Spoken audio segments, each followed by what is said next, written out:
നമസ്കാരം. October 7-ാം തീയതിയിലെ Israel അതിർത്തി കടന്നുള്ള ഹമാസിന്റെ ആക്രമണം പശ്ചിമേഷ്യയിലെ സാമൂഹിക രാഷ്ട്രീയാവസ്ഥ തകിടം മറിച്ചു. ഇതിനുശേഷം കണ്ടത് ഇസ്രായേലിന്റെ ഹമാസിനെ തീർക്കാനുള്ള പോരാട്ടമായിരുന്നു. ഹമാസ് ഭീകരർ ഒന്നടങ്കം ഇല്ലാതായ അവസ്ഥയായിരുന്നു. തുരങ്കങ്ങളിൽ ഇരുന്ന് അവർ പിന്നെയും ഇസ്രായേലിനെതിരെ ഒളിയുദ്ധം നടത്തി. എന്നാൽ തുരങ്കങ്ങളിൽ കയറി ഇസ്രായേൽ എല്ലാവരെയും പൊളിച്ചടുക്കി. ഗസയിൽ നിന്നും പിന്മാറ്റമില്ലെന്ന് പ്രഖ്യാപിച്ചാണ് നെതന്യാഹുവിന്റെ നിലപാടുകൾ.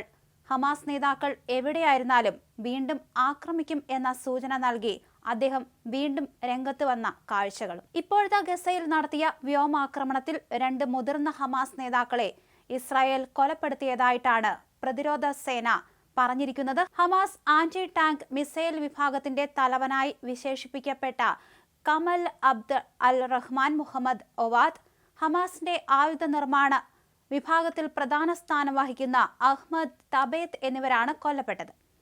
വ്യാഴാഴ്ച ഗസയിൽ നിന്ന് ഇസ്രായേലി സൈനികർ വിന്യസിച്ചിരുന്ന ഗസ സിറ്റി ഭാഗത്തേക്ക് നടന്ന റോക്കറ്റ് വിക്ഷേപണത്തിന് ശേഷമാണ് തിരിച്ചടിച്ചതെന്ന് ഇസ്രായേൽ ഡിഫൻസ് ഫോഴ്സ് അവകാശപ്പെടുകയും ചെയ്തു. അതേസമയം ഇസ്രായേൽ ആക്രമണത്തിൽ 14 പേർ കൊല്ലപ്പെട്ടതായി ഗസയിലെ ആരോഗ്യ ഉദ്യോഗസ്ഥർ റിപ്പോർട്ട് ചെയ്തു. മുഹമ്മദ് ഒവാദിന്റെ മരണം ഔദ്യോഗിക ഫലസ്തീൻ വാർത്താ ഏജൻസിയായ വഫ സ്ഥിരീകരിച്ചിട്ടുണ്ട്. അതേസമയം മുഹമ്മദ് ഒവാദ് ഹമാസ് നേതാവല്ല, സാധാരണ പൗരനാണെന്ന് ന്യൂസ് ഏജൻസി റിപ്പോർട്ട് ചെയ്യുന്നുണ്ട്. പക്ഷേ ഹമാസ് ഇതുവരെ ഔദ്യോഗികമായി ഇതിൽ പ്രതികരിച്ചിട്ടില്ല. അതേസമയം തന്നെ ലെബനിലെ ഹിസ്ബുള്ള ഹമാസ് കേന്ദ്രങ്ങൾ ലക്ഷ്യമിട്ട് ഇസ്രായേൽ ആക്രമണം നടത്തിയിരുന്നു. ലെബനനിലെ കിഴക്കും തെക്കുമുള്ള 4 ഗ്രാമങ്ങളിലെ ജനങ്ങളോട് ഒഴിഞ്ഞുപോകാൻ ആവശ്യപ്പെട്ട ശേഷമായിരുന്നു ആക്രമണം നടത്തിയത്. കിഴക്കൻ ലെബനിലെ ബെക്കാവാലിയിലുള്ള ഹമ്മാറ, ഐൻ എൽട്ടിനെ, അതുപോലെ തെക്കൻ ലെബനിലെ കഫർ ഹത്ത, അനാൻ എന്നീ ഗ്രാമങ്ങളിലാണ് ആക്രമണമുണ്ടായത്. 1 വർഷത്തിലേറെ നീണ്ടുനിന്ന ഇസ്രായേൽ ലെബനൻ സംഘർഷത്തിന് ശേഷം 2024-ൽ വെടിനിർത്തൽ പ്രഖ്യാപിച്ചിരുന്നു. ഇസ്രായേൽ ആക്രമണം ഇറാന്റെ പിന്തുണയുള്ള ഹിസ്ബുള്ളയെ ദുർബലപ്പെടുത്തിയിരുന്നു. വെടിനിർത്തൽ പ്രഖ്യാപിച്ചെങ്കിലും ഇരുകൂട്ടരും പരസ്പരം കരാർ ലംഘനം ആരോപിച്ചിരുന്നു.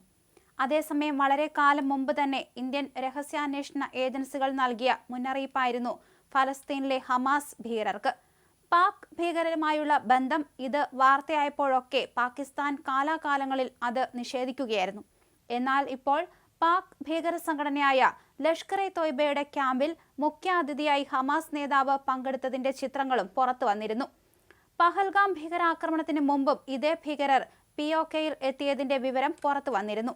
പാക് അധീന കശ്മീരിലെ ഗുജ്റാൻ വാലിയിൽ നടന്ന ലഷ്കർ ഭീകര ക്യാമ്പിൽ മുഖ്യാതിഥിയായി പങ്കെടുത്തത് ഹമാസ് നേതാവ് നാജി സഹീറാണെന്ന് വ്യക്തമാവുകയാണ്. ലഷ്കറിന്റെ രാഷ്ട്രീയ മുഖമായ പാകിസ്ഥാൻ മർകാസി മുസ്ലിം ലീഗ് പരിപാടി സംഘടിപ്പിക്കുകയായിരുന്നു. ലഷ്കർ-ഇ തോയ്ബ കമാൻഡർ റാഷിദ് അലി സന്തുവുമായി ഹമാസ് നേതാവ് കൂടിക്കാഴ്ച നടത്തിയെന്നാണ് വിവരം. ലഷ്കറിന്റെയും ഹമാസിന്റെയും ഭീകര നേതാക്കൾ വേദി പങ്കിടുന്ന വീഡിയോയും പുറത്തു വന്നിട്ടുണ്ട്.